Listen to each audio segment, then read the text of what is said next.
messieurs, dames, je vais faire un petit test ce soir parce que on est en 2014 et je voudrais voir si les êtres humains ont évolué. J'aimerais donc poser une question aux hommes de ce soir.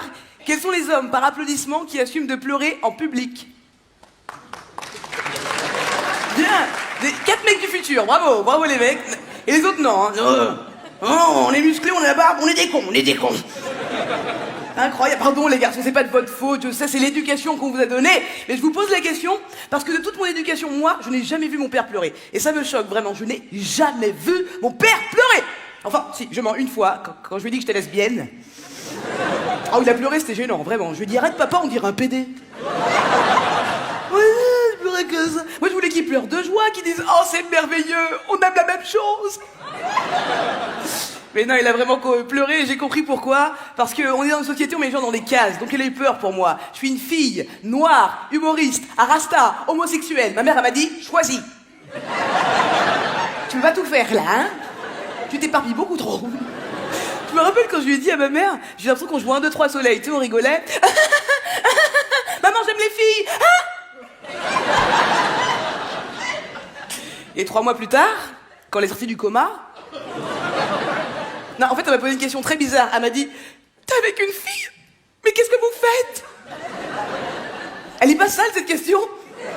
Qu'est-ce que vous faites? Elle est tellement sale, la question, que j'avais envie de lui dire, bah attends, viens, je vais te montrer. C'est elle qui a commencé. Alors, en fait, je suis pas là pour vous raconter mon intimité, je suis juste là pour vous dire que, vous voyez, j'ai plein de problèmes, soi-disant, mais je suis très bien en moi, tout va bien. Donc arrêtez d'essayer de ressembler aux autres, essayez de vous ressembler à vous-même, c'est déjà très très important. Parce que si je commençais à être parano, je me dirais, mais la vie, elle m'envoie un message. Elle me dit, toi, tu vas galérer. Même mes initiales sont bizarres. Mes initiales, c'est SS. Shirley Soignon. Ça veut dire qu'il y a des causes pour lesquelles je ne peux pas lutter. Hein, c'est un mec qui vient dans la rue, il me fait « Hé, tu veux lutter contre l'antisémitisme? Faut juste paraffer là !» Vous allez mal le prendre. Je répète pour ceux qui n'auraient pas très bien compris, je suis une fille, noire, humoriste, arasta, homosexuelle. Il manque que le fauteuil roulant et je suis au top en fait. Hein. Bonsoir, il y a du monde? Ah, je demande parce que je suis aveugle aussi. Oh, j'ai encore oublié mon texte à cause de la tumeur au cerveau. Bon, de toute façon, faut que je vous laisse, c'est Shabbat. Et là, je suis au top. Vous vous rendez compte? J'aurais pu vivre à n'importe quelle époque, ça aurait été la merde pour moi. Un coup, je me fais fouetter. Un coup, j'ai pas le droit de vote. Honnêtement, si j'avais une machine à remonter le temps, j'irais nulle part.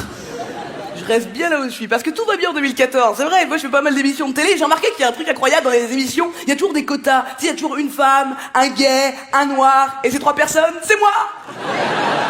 Eh ouais les gars, 3 en